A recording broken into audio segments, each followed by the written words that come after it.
All right, Tom, can you hear us? Excellent. Just give us 3 more minutes, and we'll get started. People are No not problem used at to all. people are not used to starting on time here. That's my fault. I don't train them Fair enough. enough.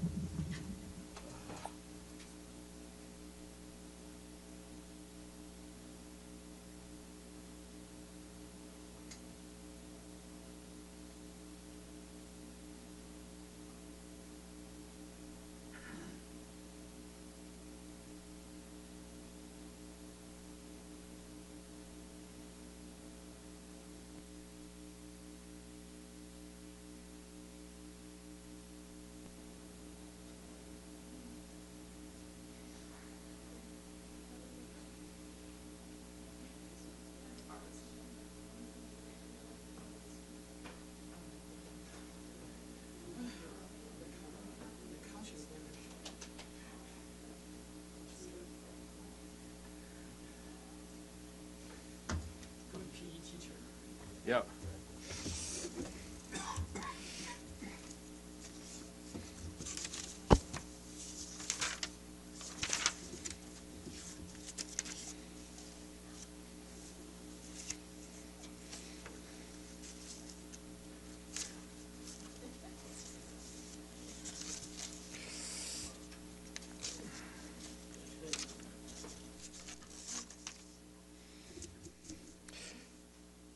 All right. Good afternoon, Tom. Whenever you're ready, you're up on screen. Good afternoon. We're delighted to be joined live by Tom Fletcher, the Emergency Relief Coordinator and Undersecretary General for Humanitarian Affairs. He is connecting with us from Sudan, from Tawila, if I'm not mistaken. And Tom, please, you have the floor, and then we'll take some questions. Thank you. Well, thanks so much, Steph, and good afternoon, everyone. I've actually just come out of Darfur, so I've just reached Adre, where I'll be spending the night tonight, seeing our local teams here and judging how the response is going across the border. This is a crucial border crossing, but I've had a week inside Darfur, which is now the epicenter of human suffering in the world. My aims going in were firstly to understand and confront the perils that civilians that are facing every day in Darfur. Second, to break open genuine access, real access for our humanitarian colleagues to the communities who are hit the hardest. And thirdly, to demand an international response which is more vigorous and rooted in genuine humanity and courage, along the lines of the briefing I gave the Security Council a couple of weeks ago. And so, in the course of the last week, I met leaders, frontline responders, and of course, most importantly, the people who are living through this crisis every day. And you can see on the various social media feeds clips of many of those discussions. The itinerary was, I started in Port Sudan, then went through the Adre crossing via Janina, spent the night in Golo, courtesy of our friends at Save the Children, then on to Tawila for a couple of nights, where I was put up by our friends at the Norwegian Refugee Council, then back via last night in Titi, and then back through Janina and through the Adre crossing, and I'll go on now to Anjamena tomorrow. In Port Sudan, I met, of course, General Borhan. I also had a very useful meeting, a joint meeting with the foreign ministers of Egypt and Sudan. And there, the real focus was on getting unlimited access, unhindered access everywhere that we need it, and security for our convoys and our personnel. It's very clear to me, has been since my first week in the job when I visited Sudan and visited Darfur, that we need more UN boots on the ground. The UN is a ship that was not built to stay in the harbor. And this visit has been part of that big push to make sure we're mobilized closer to those we serve. Then, of course, Darfur was the kind of the core of the visit. It's an absolute horror show, as many of you have been reporting. El Fasher, based on the testimonies I heard from many survivors, is basically a crime scene right now. I was here this week as part of a sustained effort across the UN leadership, actually. So Amy Pope of the IOM, as you heard earlier this week, or at the end of last week, Carl Scow of the WFP were also here. And this is now part of a 5 to 6 week sustained push across several senior UN leaders to get in and surge that engagement in response to what we're hearing from El Fasher and more widely. Amazingly impressed as ever by the grit of our UN and NGO staff in Tawila on the front line. This is one of the most challenging environments that we work in, and they're doing extraordinary work. I went on from Tawila to even closer to Al Fasher, to Korma, where many of those who've escaped are currently based. And again, heard so many stories of misery and horror from people there.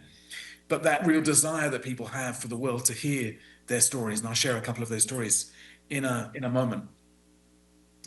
You know, it's striking when you meet our teams across Sudan, how many of them themselves are internally displaced people and who have lost loved ones. I did an all-staff meeting online as I drove up the road through Janina, and one of my colleagues, now based in Khartoum, but originally from El Fasher, said that having not seen his aunt for a year and a half, he saw her in the background of one of my videos yesterday, and it was confirmation that she was alive. So our staff are also survivors of this conflict.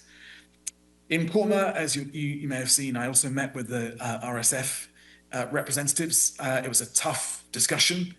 I set out unequivocally that we will be expecting protection for civilians, that we will be insisting, not asking for accountability, and insisting, again, not asking for safe passage for civilians to get out and for our convoys and aid to get in. The deliberate attacks on civilians, and I heard so many stories of these, must stop, and we want those who commit these crimes to face justice. Of course, we're not just dealing with Darfur. We've also got to keep our eyes on the Kordofans. It's important we investigate the atrocities that have happened in Al Fasher, but also that we are working to prevent future atrocities. The needs, of course, are massive. Nearly 2 in every 3 people in Sudan needs aid right now. 11 months into the year, we're at 32% funded of the 4 billion that we need for 2025. And again, as I've described to you after previous visits, I'm seeing the impact, the huge impact, the brutal life and death choices we're making as a result of aid cuts. And just a reminder that all we're asking for to save 114 million lives is 1% of what the world is currently spending on arms and defense. Just to close, a few highlights of what I saw, some outcomes and some takeaways. 1/3 of the people arriving in Al Fasher are malnourished. 15% of children under the age of 5 are suffering the deadliest form of malnutrition. It's a crisis that hits children hardest. 1 in 5 people killed in Al Fasher was a child.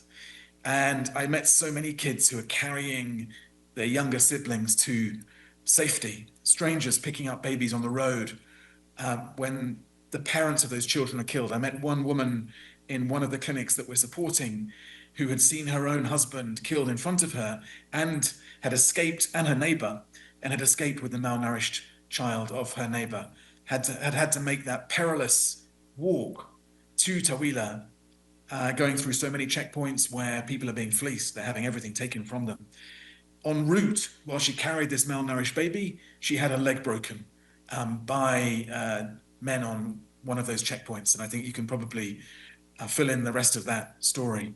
A horror show, absolute horror show. Countless stories like that. It's a sexual violence epidemic, as you know. And our healthcare partners are reporting that they're getting up to 250 people arriving daily with gunshot and torture wounds. I was very struck a couple of nights ago, wandering up to chat to a group of kids just outside where we were staying, and it was all smiles and it was all happy. And I noticed one of the kids was wearing an English football top, a Man City football top. And I just went to point at the logo on the top, and this kid recoiled away from me in terror. These kids have been through so much. Some of the outcomes, briefly, we have, I think, a pretty strong agreement from the authorities in Port Sudan and the RSF on full access and safe passage for our convoys to go in and for civilians to get out. Now, let's see what happens next. Let's see if they live up to those commitments they've made to me. But we will call out those blockages, as I told the Security Council just 2 weeks ago. When we're blocked, we will say so. We made progress on getting our teams into Al Fasher on UN terms. We're not going to be instrumentalized. As I say, this is a potential crime scene, and we've got to make sure we've got the right people going in and that the aid is genuinely neutral and impartial when it does go in. We have a surge of UN staff to Darfur. When I left, I had a meeting with 28 UN staff now based or in Tawila at the moment. That's a huge increase on what we've had even 3 months ago. And I've also been doing throughout this trip very close liaison. I've been in daily contact with Dr. Boulos at the White House and with the Quad more widely in other member states on the need for this massive diplomatic push. I think there is potentially a moment of opportunity here if the international community is ready to seize it. And we need the Security Council, we need member states to be much, much clearer on protection of civilians, on humanitarian access, on limiting these flows of arms which are doing such damage to civilians, and on ensuring we get accountability and investigations. I'll stop there, but just one final reflection, that's something I've learned on this trip. This has been physically the toughest mission I've done this week, and I've seen really close up how tough these access challenges really are. Just, I wanted to get up that road to show that it could be done and show that we needed to get our convoys moving up that road, but it's a brutal 2 to 3 day journey.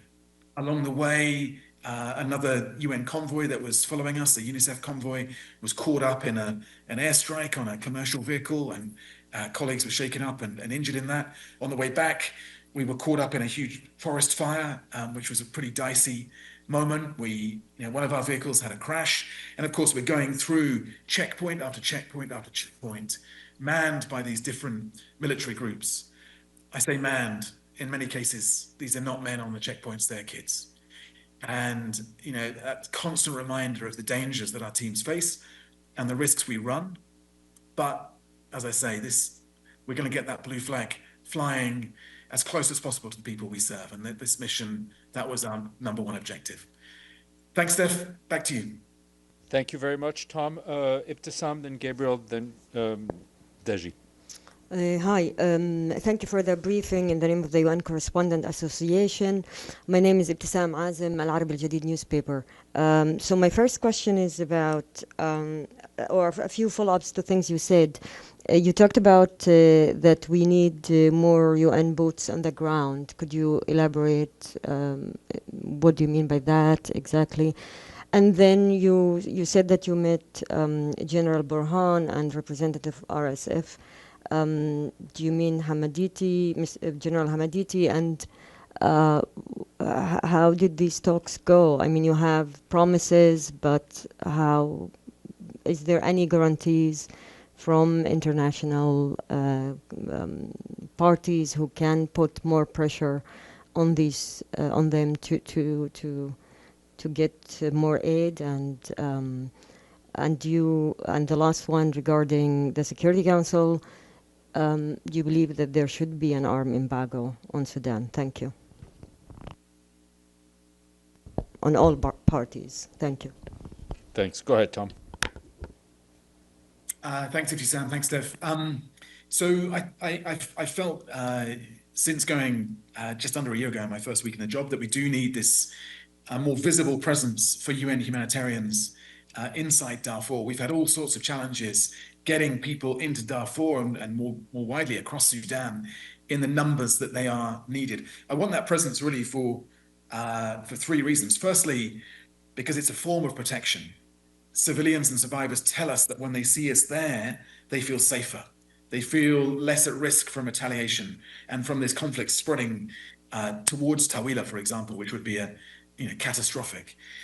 Also to make sure that we're negotiating the access we need for our convoys and working with our NGO colleagues who are such a key part of this effort. I mentioned NRC and SAVE, but there are many other key partners operating on the ground, and also then to make sure that we're getting the delivery right. because of the aid cuts, we're having to hyper-prioritize the work we do, and that means we need those people on the ground really making sure that aid gets where it's needed. On the contacts with the RSF, I had a call with Her Majesty a couple of weeks ago as part of the preparations for this surge of aid that we want to see and this surge of engagement. I met on the ground just local representatives of the RSF.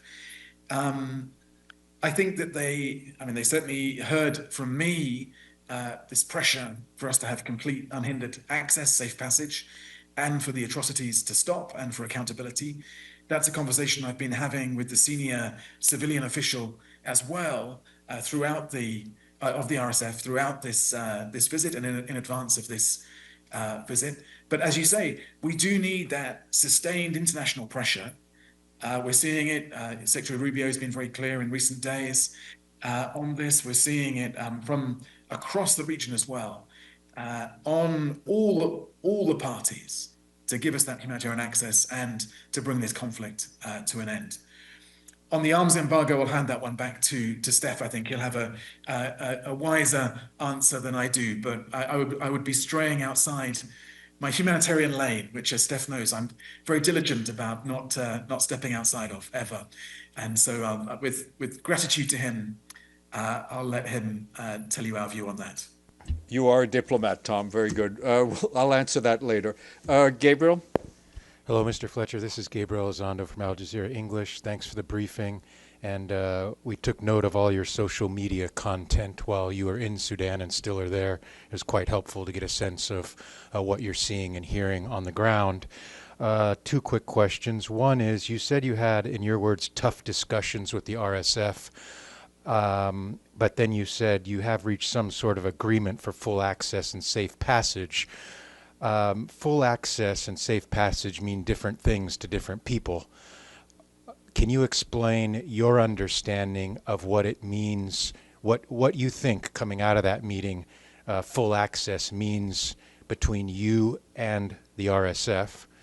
And second question is, El Fasher, you described it as a crime scene. We don't know how many people are left even in El Fasher to get humanitarian aid. What is your thinking in terms of trying to get in there, and when and how, and would it even be a humanitarian mission at this point? Thank you. Thanks, Gabriel, and great questions. So I know what we mean by full access, and those were the commitments I was seeking from the RSF and actually from other parties on the ground, that we get unhindered access to people on the basis of need, and that this is never politicized, that we don't go in, of course, with any military accompaniments and so on, that we are going in under our own steam, aligned with the principles of neutrality and independence and impartiality. Safe passage means that our UN humanitarians and the humanitarian community more widely, the NGOs too, are able to get up and down those roads, Tawila to Korma into Al Fasher, and to work in Al Fasher without these threats of drones, of airstrikes, of violence from parties on the ground. We, as you often hear me say, last year was the deadliest year to be a humanitarian worker, and Sudan was right up there, I think number 2 on that list, and it's not a great list to be near the top of. In terms of when we get into Al Fasher, I wouldn't want to put a deadline on it, because we want to test our conditions and make sure we're confident that they will be met. But my hope is that this is the work of days and maybe weeks and not of months. We need to get in absolutely urgently. And as you suggest, of course, from my perspective, we want to get the humanitarian convoys on the road. But other parts of the UN, Volker Turk has been very clear on this in his briefings, will also want to get people in to investigate what's happened and to bear witness to what has happened. And so that will be a key part of the conversation about who goes in when and in what order. Thank you. This is Zina from the IEM and Free News. So you said international, you are calling for more international pressure. What's the role of the UN to make it true and real? And what's the use of the humanitarian aid if the conflict doesn't stop?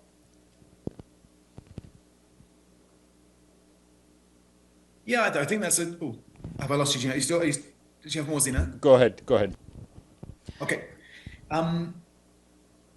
So yeah, we need that sustained international pressure. This has been my key message really to the member states and the Security Council. I think we are seeing more of that now, but with the emergence of the Quad and the substantive work that they've been doing, of course, the work that Special Envoy Lamamra is leading as well. We need just that sustained pressure on all the actors to demonstrate that this has gone on too long, and that the methods of war, the level of impunity around this conflict is utterly unacceptable. Zina, sorry, you cut out. I missed the second half of your question. What's the use of the call of on more passage of the humanitarian aid if the conflict doesn't stop itself? How you are acting as the United Nations to make it true and stop this conflict? Yeah, absolutely. And that's such a key question. We can't just be endlessly the sticking plaster that's responding to a conflict that shouldn't be so hard to stop. I know how complex it is, that the politics around this are fiendishly difficult, the regional dynamics. But as I said to the Security Council the other day, they've got to compare themselves to previous generations of Security Councils, previous generations of diplomats, future generations of diplomats. Would they have found it so difficult to end this conflict? And I know that so many people, including our colleague, Mr. Lamamra, are working incredibly hard on that. But this, I feel this everywhere. This is a factor of our work globally right now, that we humanitarians, we're the ambulance that goes into these crises to try and help the survivors. But effectively now, in the absence of sustained international engagement, the world is also then saying to us, could you also be the firemen, the fire people, and put out the fire as well? But it's doing that while saying, but by the way, we're not going to put much water in your fire engine, and the fire engine will get shot at as it heads out towards those survivors and civilians. So this is getting really hard, and humanitarians are getting pulled into political situations and processes that aren't our core business. We are meant to be the ambulance. We're not meant to be the ones putting the fire out. Dulcie, and then Deji, and then... Hi, this is Dulcie Lineback from Pest Blue. I wondered if you saw in your travels the emergency response rooms. Are they still operating in Darfur? Thanks.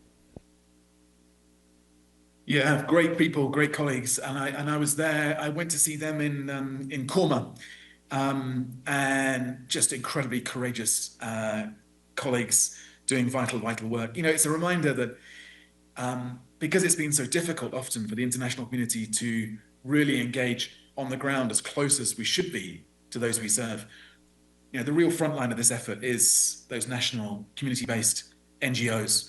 And one of my objectives as ERC is to ensure that we are getting half of our funding through our pooled funds to national NGOs, local NGOs, because we really have to, this is such a tough time for the community as a whole, but we have to make sure that those people on the front line are getting the financial support that they need.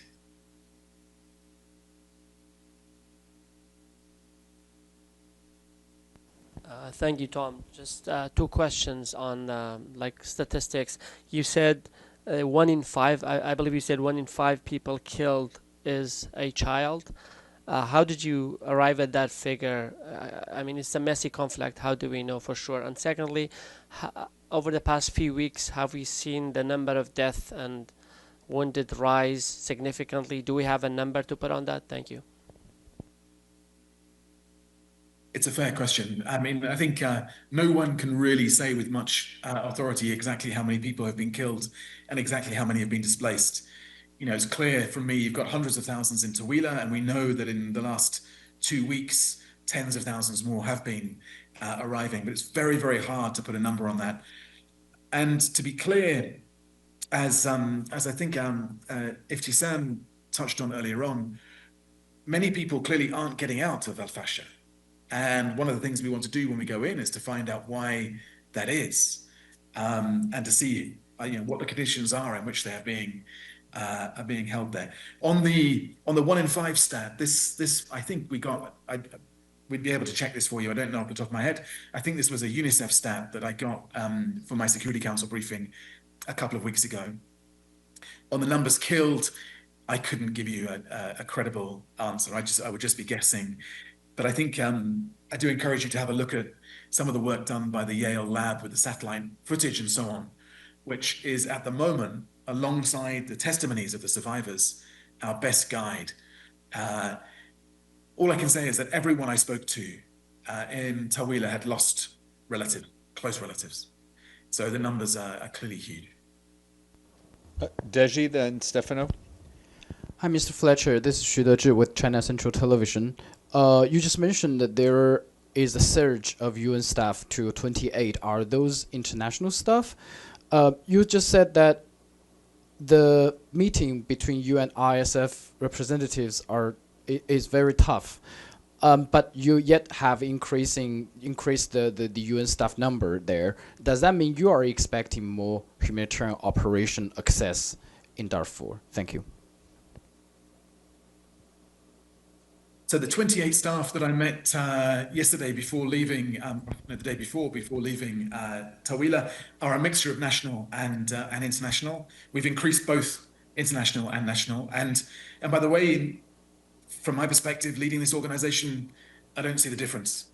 These are all our kind of frontline colleagues, and they're doing extraordinary work. Many of them, as I say, are from areas, are themselves displaced by this conflict. And yeah, I think the surge of staff into Darfur is a recognition of the scale of the need, but also our determination that we will get access to areas that we haven't previously had access to, haven't had permission to get access to. And it's my job and the job of our outstanding humanitarian coordinator, Denise Brown, and the team to be working flat out on those access issues. It's one of the most complex places to get access to those we need to reach, but we're determined to do it. Thank you. Stefano? Thank you, Mr. Fletcher. About 2 weeks ago, you were at the Security Council. You said that Sudan represents a failure of protection, with aid blocked and civilians dying. Isn't it time to acknowledge the humanitarian appeals are no longer enough? Should the international community move toward responsibility to protect? And if not now, when? I think that's a very fair question, Stefan. I think we're clearly seeing that the humanitarian appeals are 32% funded, clearly not going to be enough to even begin to meet these massive needs. I'm sure there's a more official answer, but I personally have always been a big fan of responsibility to protect. But ultimately, this is a challenge for the international community and for the member states. I don't have the means to go in there and protect civilians from what is happening to them. It's the Security Council and the international community that's going to have to do its work on that. I understand, just a quick follow-up. I understand, of course you don't, and also the Secretary General doesn't, but you have a voice. And at this point, when you ask for help, humanitarian help, we need access, all this, I think, is a distraction, because at this point, the people don't need, yes, they're starving, but before starvation, they need blue helmet on the field to protect them. Everything else is something that comes after, because they're dying. You can't feed a person that is dead. I completely understand the question, Stefan. I take your point, but I'm not going to somehow stop humanitarian operations and let more people die while I wait for member states, international community to think about blue helmets or other ways of stopping this conflict. I have to deal with the reality on the ground as we find it, and that means we'll save as many lives as we can in the conditions in which we're allowed to operate. Now, I desperately hope that those conditions get better and that there is that sustained international engagement to end this conflict, open up humanitarian space. But I can't And the people that we're here to serve can't wait for that. Thank you. One last question, Zainab, please. It's follow-up question. You mentioned flow of arms, and we believe that there are major forces, foreign forces, who are feeding these arms. Did you, as representative of the UN, suggest any sanctions on both parties to stop or the major forces who are feeding them arms? Look, I'm clear from my first visit, but also particularly from this visit, the last thing Sudan needs right now is more guns and bullets. It needs aid and protection for the survivors. So I do think that we should have full accountability. There should be accountability for the people firing the weapons. There should be accountability for the people giving the orders. And those providing the weapons need to take a long look at themselves in the mirror. A long, long look at themselves in the mirror and start to act responsibly. Did you suggest any sanctions, you as a representative of the UN? No, that's outside my my pure humanitarian furrow that I'm very keen to stay in. Great. On that note, Tom, thank you. We know you've had a grueling week, if not more. We wish you all the best, and thank you really for taking the time out for briefing us. And again, as a reminder, Tom was speaking to us from Adre, the crossing between Chad and Sudan. And Tom, we wish you safe travels and see you back in person very soon. Thank you. Thank you, Steph. Thank you, colleagues. See you soon. Great, thank you. And just to note, we shared with you, we should be sharing with you shortly by email a link to a lot of the video that was made available by Tom over the last week, so to help you with your coverage. Just to note that we have a senior personnel appointment today, which is not a surprise, as it's been hinted, but it is now official. Today, the Secretary General, following consultations with the Executive Board of the UN Development Program, wrote to the President of the General Assembly requesting the General Assembly to confirm Alexander De Croo of Belgium as the new administrator of UNDP for a term of 4 years. The General Assembly confirmed the nomination today. Mr. De Croo succeeds Achim Steiner of Germany, to whom the Secretary General is grateful for his leadership and commitment to the organization. He also wishes to express his appreciation to Hao Liang-shu, Associate Administrator of UNDP, who's been handling the interim and will continue to do so until Mr. De Croo's arrival. Just as background, Mr. De Croo has dedicated much of his career to public service, advancing global solidarity, combining political leadership, development cooperation, innovation.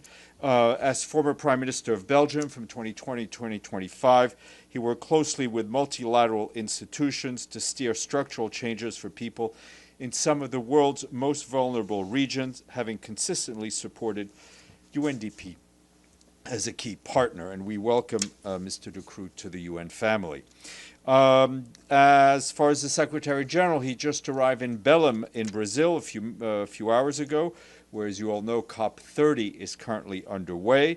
As I told you last week, during the first few days, he will be meeting with negotiating parties, including various regional groups and ministers. He will also engage with civil society representatives and indigenous peoples and youth, and we will update you on his program as it goes along.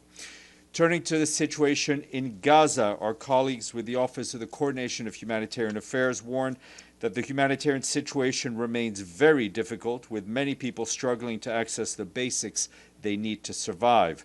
Following heavy rains on Friday, humanitarian teams carried out a rapid assessment of impacted areas over the weekend and provided some initial aid. More than 13,000 families are estimated to have been impacted by the flooding. According to our partners working on shelter over the weekend, they helped distribute at least 9,000 tents, 83,000 tarpaulins, and 59,000 blankets, with thousands more planned in the coming days. While we and our partners have moved swiftly to respond to rain-affected areas, our efforts remain constrained by inadequate volume of shelter and other necessary supplies allowed to enter through the UN coordinated mechanism. With temperatures dropping and winter fast approaching, we must be allowed to expand the shelter response to meet the vast scale of needs across the Gaza Strip. We continue to call for unrestricted, for rapid and sustained access, the opening of additional crossings, facilitation of entry of tents that are currently restricted, as well as critical equipment to maintain storm drains and repair sanitation networks, permission for NGOs to bring in supplies, and the safe movement of humanitarian convoys. Since October 10th, at least 9 attempts by the United Nations and our partners to bring in tents have been rejected. Our partners working on food security report that with the volume of food parcels entering Gaza having increased in recent days, they plan to resume the distribution of 2 food parcels and 1 bag of flour across the Strip. Earlier this last week, distribution in the north had to be limited to high-energy biscuits and 1 bag of flour because partners working in to bring supplies were facing impediments, including the deprioritization of humanitarian cargo at crossings, customs clearance delays, and lack of access to northern crossings. Meanwhile, our colleagues working on efforts to remove rubble and debris from roads and communities tell us they've cleared 100,000 tons of debris since the ceasefire came into effect. However, nearly 58 million tons of debris and rubble remain spread across the Gaza Strip, and only half of that amount is currently accessible. We and our partners continue to collect supplies daily from crossings. Over the weekend, we and those who are working with us started collecting supplies that had been offloaded at the Zikim crossing, and we're bringing them into Gaza. This is after 2 months when that crossing had been closed. Our teams collect over 2,700 pallets of essential supplies. That's about 2,600 metric tons. Overall, between Thursday and Sunday, we and our partners collected over 5,400 metric tons of assistance from the crossings. That's what the UN 2720 mechanism dashboard is telling us. Supplies included food tents, tarpaulins, blankets, mattresses, and animal fodder. Moving north to the latest developments in southern Lebanon, I can tell you that the Secretary General is indeed deeply concerned by the increased frequency of incidents impacting the safety and security of our peacekeepers in Lebanon. Yesterday, an Israeli tank near one of the IDF positions located north of the Blue Line opened fire towards northeast of Sadra in Sector East. Rounds of fire hit approximately 5 meters from our peacekeepers who were in the vicinity. UNIFIL requested the IDF to stop the firing immediately through our liaison channels. Thankfully, no UNIFIL personnel were injured. The Secretary General reminds all parties of their obligations to ensure the protection of UN personnel and property. Peacekeepers must never be targeted by attacks. And in a separate incident also yesterday, a drone fell inside a UN position southeast of Marwahin in Sector West. A grenade was discovered beneath the drone and detonated by our explosive ordnance disposal team. Our peacekeeping colleagues are trying to determine the origin of the drone. Also yesterday, UNIFIL radar detected 2 separate shelling events where a total of 4 120-millimeter short mortar shells impacted northwest of Sadra and Sector East. All shells were fired from south to the north of the Blue Line. Meanwhile, UNIFIL peacekeepers continue to discover unauthorized weapons caches as well as unexploded ordnance in their area of operation. Yesterday, peacekeepers found a rocket-propelled grenade and ammunition in the vicinity of a 50-meter-long tunnel northwest of Frun in Sector East. UNIFIL marked the area, and as they do, they informed the Lebanese armed forces about their find for disposal. Back here, the Security Council is holding an open debate today on conflict-related food insecurity, a critical issue. Just in the past year, the Famine Review Committee has confirmed famine on 3 separate occasions, twice in Sudan and once in Gaza. This marks the first time that conflict-driven famine has been confirmed more than once in a single year. Briefing the Council, our Deputy Secretary General, Amina Mohammed, emphasized that war and hunger are intertwined, with starvation increasingly used as a weapon. She noted that while global military spending reached $21.9 trillion over the past decades, ending hunger by 2030 would cost $93 billion. For her part, Joyce Masuya, our Assistant Secretary General for Humanitarian Affairs, urged Council members to use their leverage to address hunger and conflict, calling for stronger policies and practices to protect civilians and facilitating humanitarian action. Maximo Torero, the chief economist of the Food and Agriculture Organization, told the Council that food insecurity is no longer just a humanitarian challenge, but a matter of global peace and security, waiting for famine to occur before acting and before it is too late. Turning to Ukraine, our OCHA colleagues report that hostilities over the weekend caused dozens of civilian casualties and further disrupted critical services amid cold weather. According to authorities, widespread attacks between Saturday and this morning killed at least a dozen civilians and injured more than 60, including 5 children. In the town of Balaklia in the Kharkiv region, a missile strike killed 3 civilians and injured 15 more, among them 5 girls. Additional casualties were reported in Chernihiv, Dnipro, Donetsk, Kharkiv, Kherson, Sumy, and Zaporizhzhia.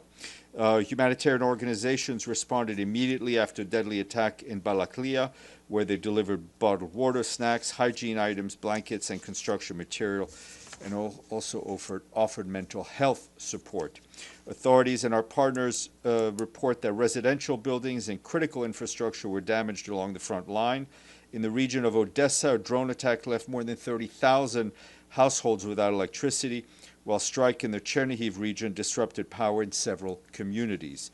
Scheduled power outages continued across much of Ukraine following recent attacks. Power disruptions remain particularly severe near the front lines, where our partners report that nearly 70% of locations they have assessed or face frequent or prolonged outages, while some have no electricity at all. These outages continue to affect the water supply, heating, and telecommunications, with direct consequences, as one can imagine, on civilians and our humanitarian operations.